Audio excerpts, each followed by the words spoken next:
Today I'm joined by Giddeon Massie.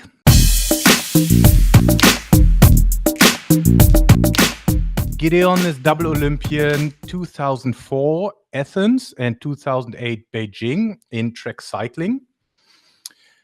Giddeon is considered as one of the most successful American track cyclists. His achievements include first at the Pan American Games in 2003, 13 national championships, Keirin sprint, team sprint, and more than 20 national titles, to the best of my knowledge.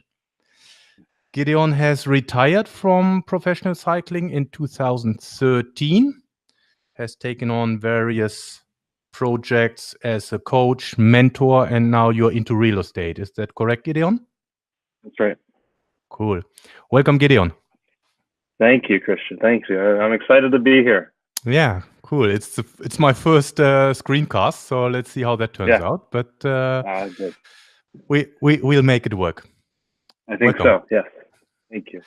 Thank you. So, Giddeon, in your life as an athlete, what was your darkest moment? Boy, getting right into it. Darkest moment. I can't really pinpoint a darkest moment. I think we face challenges as athletes, and you just figure it out and figure how to get through it. I think the darkest, I wouldn't qualify any point as dark. I think it's just obviously the ups and downs that come with being an athlete and performing at a high level, and you just kind of take things as they come, and from past experiences you grow and start to recognize that you've been in similar situations before, and there's always a light at the end of the tunnel, I think. So I'm a very positive person myself, so I always look towards the positives and acknowledge that I've made the decision to do what I've done, or be in a position I am, and to have the opportunities I have, and I just look towards a solution and hopefully a good outcome. Yeah, that seems to be a common trend with professional athletes, that they tend to find something positive in the dark moments to overcome these dark moments. So I thought it was quite interesting when you said you can't pinpoint anything, and as an athlete it's quite normal. So if there are any setbacks in your life, how do you approach it? I think sometimes taking a step back, we get caught up in the details of everything, and sometimes taking a step back and kind of looking at what really is what's really happening, what's the bigger picture, I think, of the setback or the struggle at the time. Sometimes getting some outside perspective. I think we get lost in our own understanding of things, and getting an outside perspective from somebody that sees it differently or has a different clarity of the situation, I think is helpful sometimes too. So, okay. Yeah.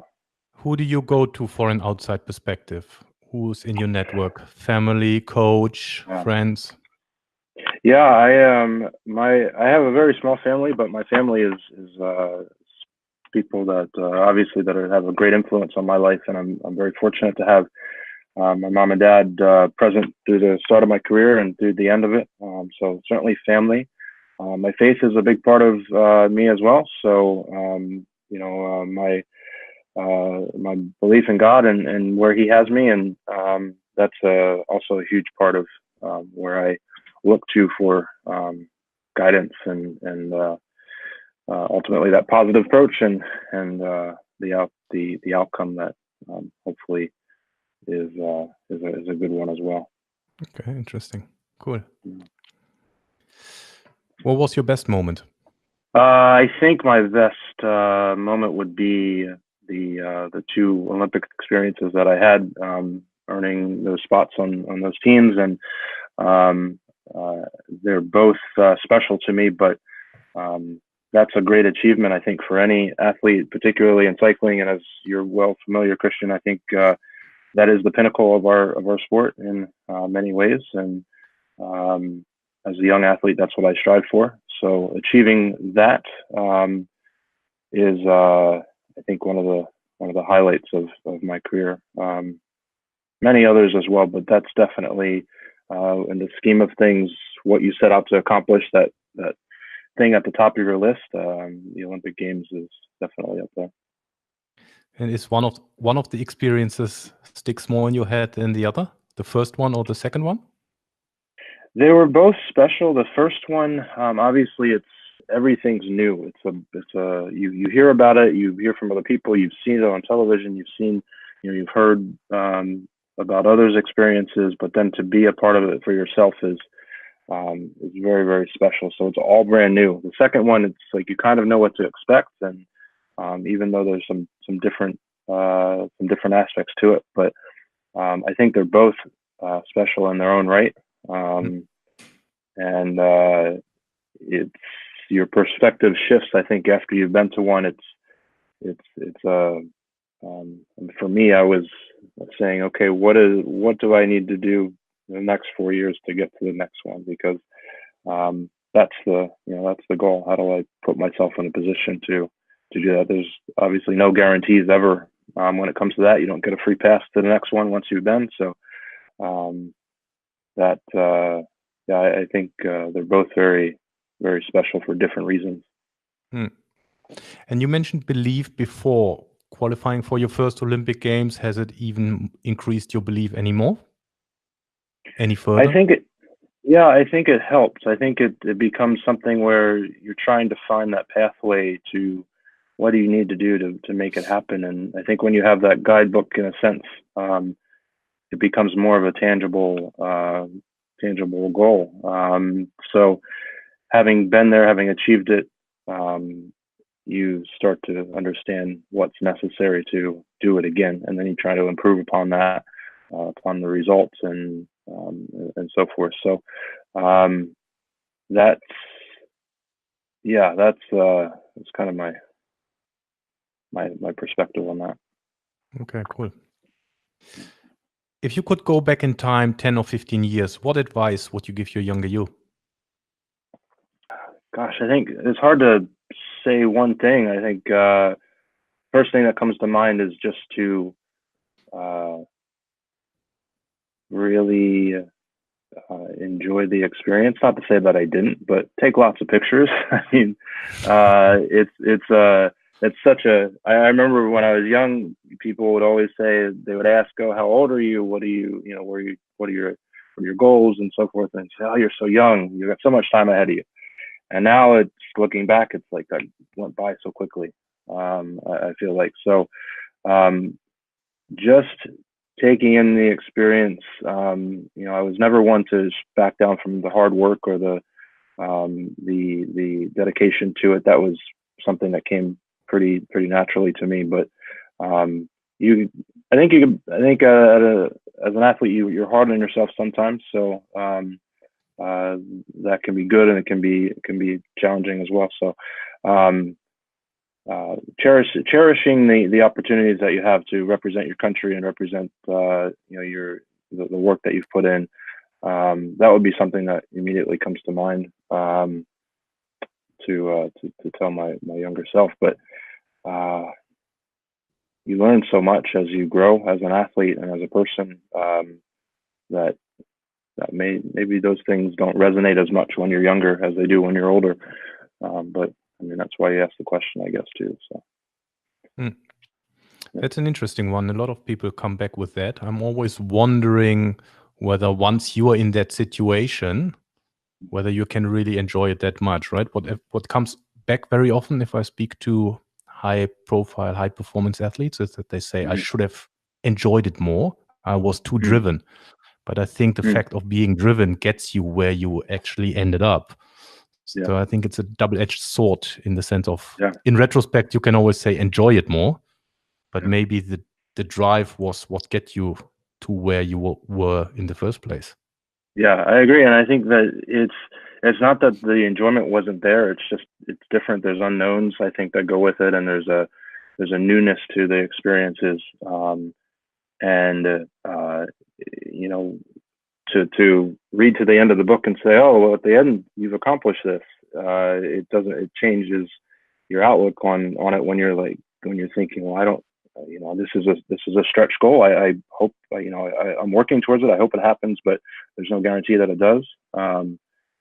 People ask, about other sports and things, and I would like to say that and I did do other sports growing up, but if I had pursued those other sports, would I get to the same level? And I would like to say yes, but I don't know, because those experiences in this sport, the sport that I chose, shaped me as a person and as an individual, and that drive that comes from the success and the disappointments and the highs and the lows. I think if you don't give up, if you don't quit on that, it really it makes the journey worthwhile, and it shapes you for future endeavors. Okay, cool, interesting. And what do you think are the habits that make you a successful athlete in person? My persistence, my drive, my positivity towards the situation. Like I said, I love challenges. Those are things that motivate me.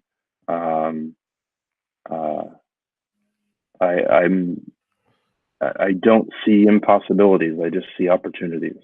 That's how I look at it. That's interesting. And you said you have a positive outlook, and you don't.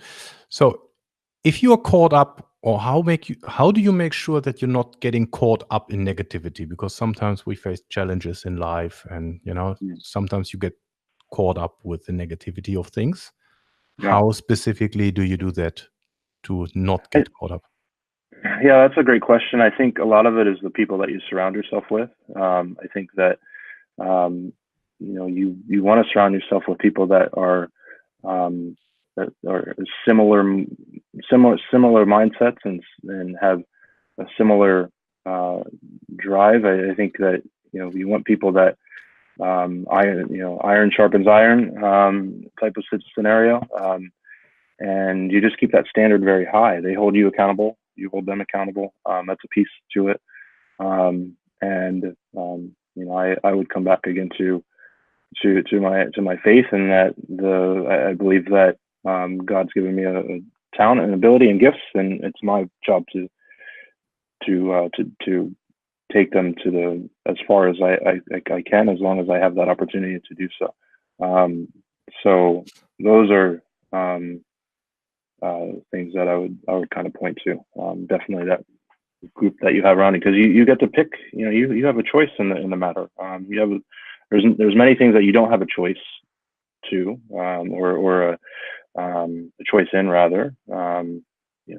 Where you're born, who your parents are, but the things the decisions that we make each and every day, from the moment we get up in the morning to the moment we go to sleep at night, you have a say in the matter.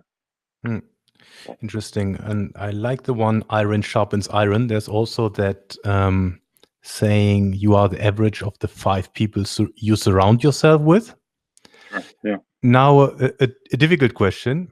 Did you have to get rid of some of your friends in order to surround yourself with people that are more similar to you and more ambitious, maybe? Yeah, I think not more ambitious than you, but I guess what I want to say is, if there are people who are probably less ambitious, and you believe you have to have ambitious people, did you drop any of your friends or someone in your network? Yeah, I think that sifting process kind of happens on its own to a degree. I wasn't necessarily writing a note to somebody saying, "Hey, it's been great knowing you, but you're holding me back," sort of thing. I think it's something where you start to recognize, the people that you spend time with, that matters, and you make a conscious decision and say, who do you choose to surround yourself with, and your character and who others believe you to be, and so forth. My parents, from a young age, were always intentional about telling me, choose your friends wisely, and sometimes that means making hard decisions, certainly, but at the end of the the day. It's you have to take ownership and responsibility. And if you're saying somebody else or see somebody else that's just taking you off that track or has different motives or just is lazy or anything like that, it's like, well, why lower your standard? Why make a decision to go with that? I prefer the non-traditional route. I prefer the hard thing rather than the easy thing. Not hitting your head against the wall type of thing, but I want to understand, well, why do you do it this way when you could do it this way? It requires a little bit more work, but that's what sets you apart. That's the rewarding part of it. Maybe it doesn't work out in the end, but so what? Interesting. So it's like the thing you will not regret the things you did rather than the things you haven't tried. Is that what you said? Because you said if it doesn't work out, so what? I mean, yeah, I think there's a risk, right? I mean, if you're not setting if the goals you're setting for yourself are you're just knocking them down like bowling pins, and it's like, great, everything's working out. It's like, well, are you setting your goals high enough? I don't think you set yourself up for failure and disappointment every time, or then you just be discouraged all the time, most likely, or frustrated. But you have to take some chances and kind of stretch yourself a little bit. Getting out of your comfort zone and failing and seeing what I don't have a fear of failing or what somebody says, and I think perhaps that's a extension of what I've learned through my years as an athlete. But it doesn't bother me. I would rather try and see if it's possible and then not give it a shot at all. And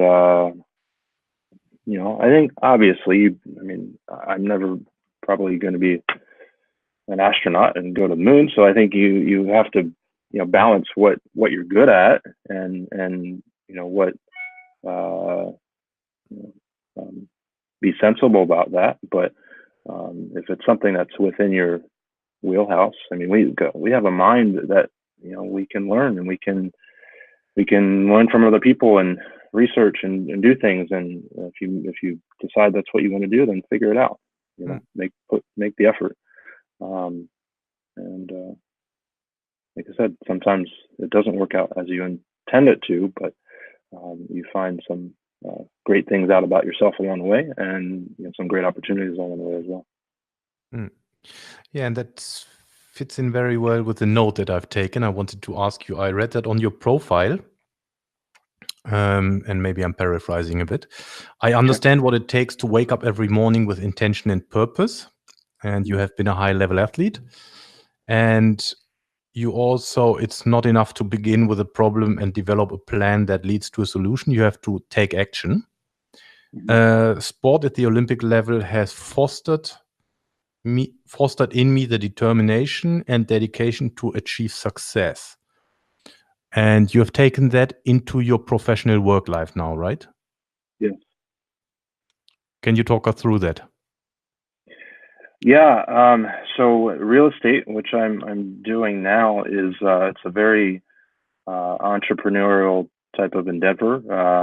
You do a lot of things yourself, and I think that that's I can relate to what that looks like, and I tell people often that real estate is something where you learn as much as you can, you work as much as you're willing to work, and you just get better at it. Sometimes you have successes, sometimes you don't, and so that resonates with me. I like that. I enjoy. There's other aspects of it that I enjoy as well, but sometimes you just have to I have a mentor in the business, and I ask a lot of questions. I do like to know as much as I can before I get into something, but sometimes at a certain point you just have to do it and then learn from that. So I like that about it, and I can take my athletic perspectives and put them into the real estate endeavor in the business world and things. There's obviously a relational aspect to it as well that comes into play, but that's where I see the unique transition into a different space. Interesting. And you mentioned wake up with the what did you say? With intention and purpose. So that leads into the next question. Do you have a morning routine as an athlete, or even nowadays? How do you get ready for the day? Yeah, I try to start my mornings, and this is something I tell people often, and I try to do myself, is the first thing we do in the morning, for many people I know, and I'm guilty of it because I do it, hopefully not as often as I used to anymore, but you wake up and you roll over, you look to your phone, right? It's what's on the social media, what's on the you go through those things, and then you're immediately inundated with the news of the day and the social media aspect. And I think that isn't always a fair representation of how to begin the day, because it's often very very negative and very kind of sets the tone for your day. So for me, I try to be conscious about what I'm feeding my mind with. I try to be conscious about starting with I like to do my devotions in the morning, so I try to be intentional about that, and set the stage for, like, okay, what am I faced with today? What are the challenges that I have? What's on my schedule? So that would be first and foremost. I'm not a morning person. I'm definitely an evening person, but I try to be good about that. And my routine, I typically I eat the same thing for breakfast usually each day, and that's just me. I just how I operate. So I do.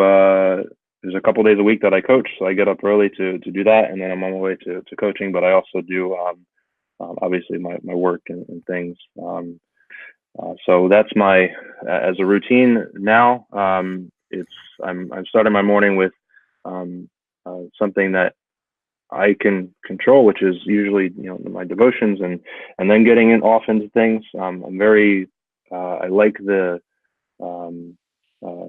politics and current events and things like that, so I try to keep up on those things from that standpoint. And then I'm off into the work for the day. Sometimes it's coaching, sometimes it's the real estate, and if I'm still very active, so I enjoy, whether it's on the bike or in the gym. I typically do those later at night.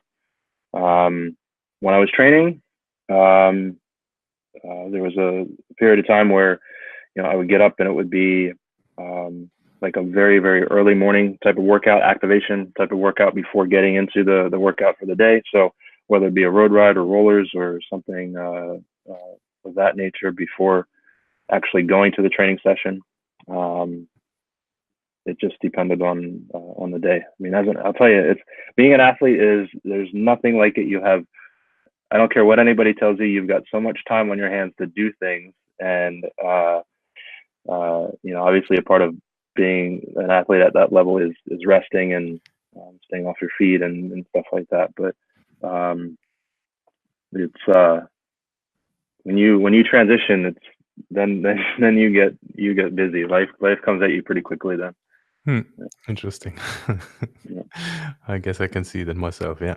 Being intentional about your morning. Yeah. Did you have that as an athlete yourself, or is that something you developed later? No, I think I had that. I think being intentional, being purposeful.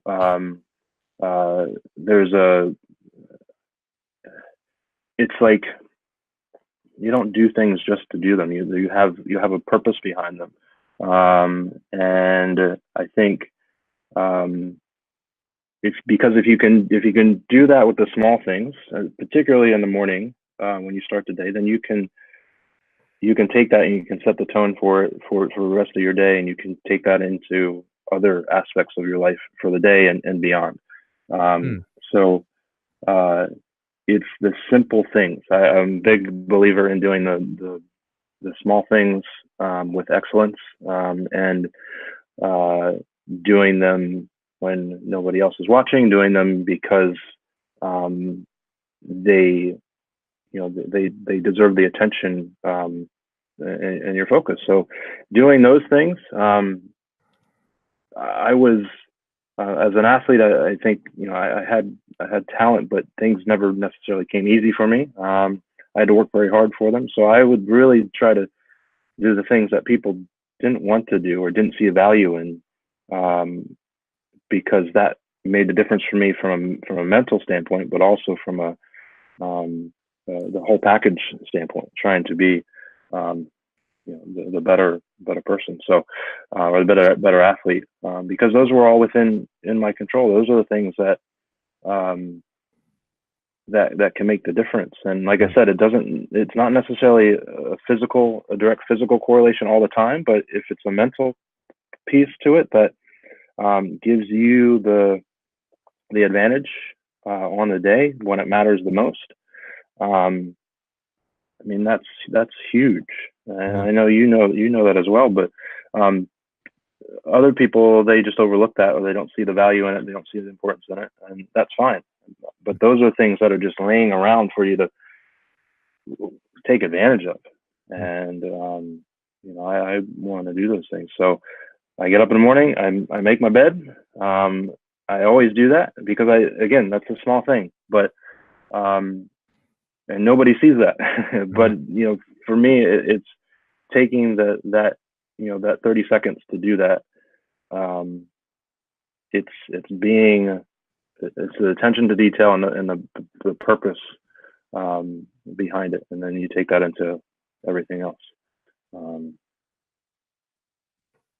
That's my approach. They always compare the small things with the compound interest, right? You don't see it immediately, but later down the road you see exponential returns. That's exactly right. Cool. How do you prepare yourself for important moments? I think finding out as much about the important moment as you can before you get there is helpful. Again, I like to know as much information about things as I can beforehand. That's not always possible. So preparation. I'm a big one on preparation. And I go through things in my mind sometimes too much. So I think, but I'm going through scenarios, and we go through. You have conversations throughout the day, and I revisit those conversations that I've had, and I'm thinking, well, I should have said this, or what if I had done that, or just constantly, I think, preparing, and that's how I prepare. That's how I approach the important situations. Just preparing as best I can. Obviously, you can't. I think there's some things you can't prepare for specifically, but somewhere along the lines, you've done something that may be similar to that. So by in effect, you have prepared for a situation. And as an athlete, so you're at your first Olympic Games and you're getting pushed into the velodrome and you get to the start line, and now is the moment. You worked for that for so long, and if you mess it up, you have to wait another 4 years. How do you prepare for these moments? I think in training. I think in your mind. I think the sports psychology aspect of what we do is massive. As a young athlete, it's much different than an older athlete, experienced athlete, because you have like I said, as a new athlete, everything's new. You're constantly, it's exciting, it's new. You're not sure what the outcome is going to be necessarily. As an experienced athlete, you've been there, and those expectations start to creep in, and it just changes your perspective if you're not careful. So for me, being pushed up, Olympic Games first time, it was just fun. My family was there. It was this track, that Athens track that I raced on. I had raced on Junior World Championships 5 years prior to that. So it was the same track, but they put a roof over it. It was like coming full circle. It was like, wow, this is something really special. I've worked hard to get here, and now I get to represent my country and just showcase the hard work that we put in. So I think it was just the energy, the excitement. I loved it all. We spoke about that before. How do you overcome setbacks when things don't go your way? And I've written down a note here. Mm-hmm. You were shortlisted for the Olympic Games in 2012, but you ended up not going. I couldn't find information what happened, but it sounds like it has been a setback for you. Yeah, I had my sights set on 2012 when in 08, when I made the team. I had doubts that I would make the team, but I did. Like I said, there's never any guarantees, but you work and approach it as if you're going to get there. In 2012, I think I was even better than I was in 08. And it was just a case of I wasn't the fastest guy on the day that mattered, and I think I was second or third in the lineup, and we had only qualified one position for the men in the sprint, so that made it hard. So I think they sent the best guy, and that was a disappointment because that's 8 years of being involved in and like being on the inside of everything that's taking place with the Olympics. And this time I was on the outside watching, and understanding all the emotions and all the experience that's taking place for the athletes that are there. I train with, I had a chance to catch up with some friends from the Australian team. They came and did their final preparation in Los Angeles, and I spent some time with them, and I talked to one of the riders there that had been selected to go to the games but not compete. And we were talking about that, and it's so difficult because you pour so much into it, but then you don't have the opportunity to get out there and go to battle. And that was hard. That was an experience that I had not found myself in before. So that was difficult. Yeah, I mean, there's a lot of I think you just have to. I felt I did what I felt I did the best I could to be as prepared as I could be for that, and I just wasn't the person on that day. So I can accept that. Would I have liked to have a second and third and fourth and fifth opportunity if that was the presented? Yes, because I'm the type of person that I don't care if you beat me one time. I will come back, and it'll be a brand new scenario and a brand new that outcome has yet to be determined, and I'll approach it like that. That's just my mentality. I don't care who or what or anything, because I believe in the work that I put in, and I'm just going to continue to do it until I can't anymore. So, but that was a new challenge that I had to face, and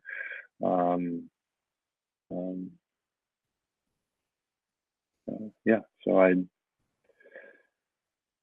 held my head up and supported our guys and our girls, and that was that. How did you overcome the challenge? I think you just look forward. I think you accept that it's a tough thing, but then you look ahead. You look to okay, what can I learn from this? What are the positives? What are the takeaways? What's that next thing? And you can only just sit there and soak in that for so long. You have to move forward. You have to look to the next thing. Okay. Who's your role model and why?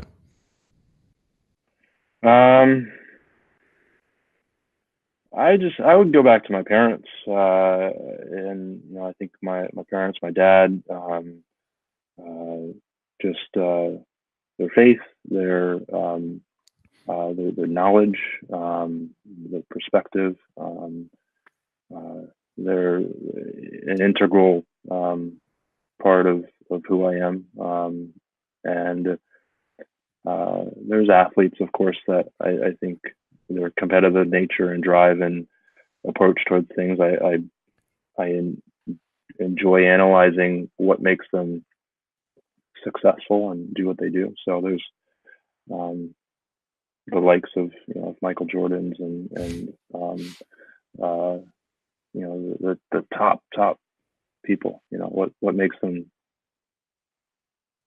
what drives them. So in your professional life as an athlete, how did a typical training day look like? Usually it was it just depended if I had track or road or gym or a little bit of all three or ergo on the day. I think the busiest days were the ones when we would wake up in the morning, do rollers, breakfast, ride to the track, train at the track, come back, ride back from the track, have lunch, quick nap, ergo session or gym session, and then some type of PT or something, physio at the end of the day. That would be a big day, I think, for me. I trained through under different coaches that it was like you were just happy to get through the day. It was so much volume, and I trained through coaches where it was, are you sure we're doing enough? Type of thing. So I've had the benefit and the experience of both of those. But yeah, I'd say a typical training day would be either track or road, or ergo, and then gym, and then some physio work is somewhere in there as well. And what approach have you taken from your coaches into your own work as a coach? Getting to know the athletes, I think as an athlete, there's certain coaches you resonate with, and getting to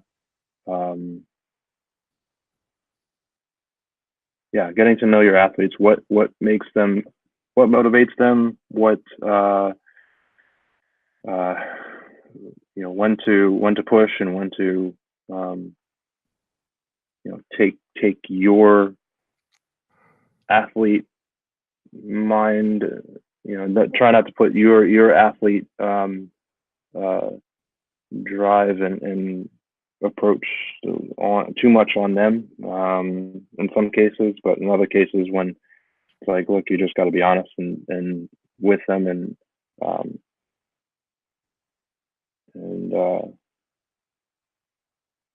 tell them what they need to hear. So I think that's a key piece, is just being able to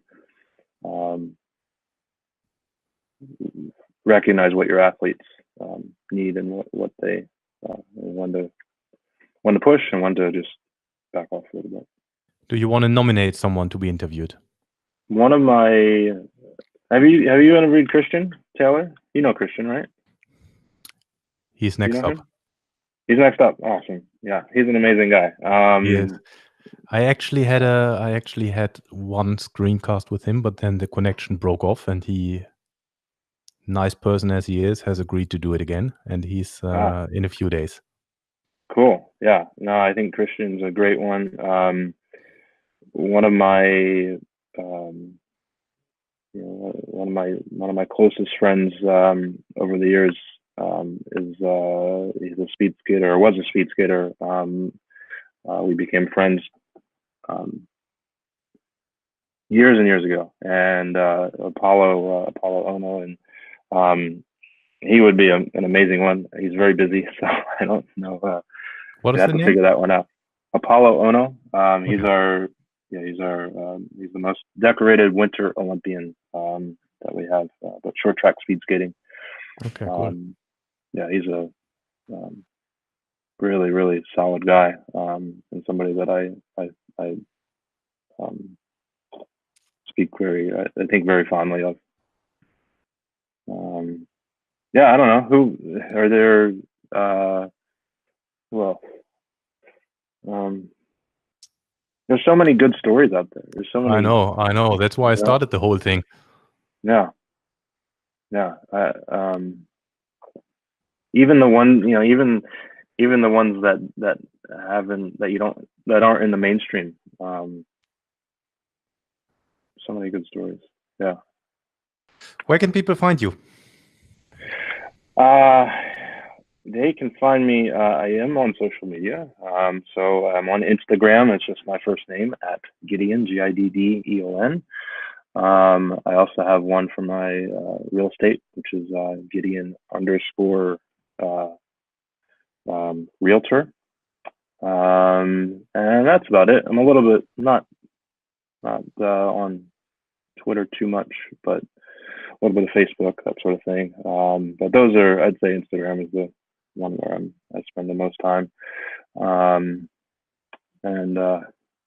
that's, yeah, I think that's mostly it. Just also out of interest, the Instagram channel you're using for your realtor activities, yeah. Has it helped with client acquisition? It's still growing. I like to say that it can't hurt. I like being able to showcase my personality a bit through it, and just kind of this and that. Just I'm acutely aware that in the business, many people do the same thing. So I'm just trying to figure out, that place that space that I'm in, where it's a little bit different. But I think that social media is a big part of our industry now, and it is growing. There's a lot of young people in the business now, and they're looking to capitalize on that. So I look for just an authenticity about it, and not just just like everybody else. So that's kind of my space that I'm just looking to spend a little bit more time in and grow. So has it been beneficial? I don't think it's hurt. And I think at some stage, yeah, if I even get one person from that specifically, then that's I'm happy with that. But I'll continue to grow it, and I think just share a little bit of a personal side to me, hopefully, in some senses. I'm still kind of navigating what I want to, how that's received, and what I'm trying to promote. I guess that's what we spoke about before, right? It's this compound interest. So you might not see it now, but maybe it will show in the future. Yeah, that's right. And it's where you find the value. The time is important, right? We all have the same amount of time in the day, so it's what where you place that time, and figuring out the best use of that time. Oh, cool. Giddeon, thanks so much for your time. I really appreciate it. That was really cool. Awesome, my pleasure. I'm so pleased to finally get this up, and yeah, I follow you on Instagram and stuff. So I'm excited to see what you guys are doing, and also learn from you, because I'm always interested to see what you're writing and what you're doing, and and stuff. So that's awesome. I love that. Thanks. Yeah. Let's catch up soon again. Okay, that sounds good. We'll be close by. Okay. Cool, Thank man. you. See you.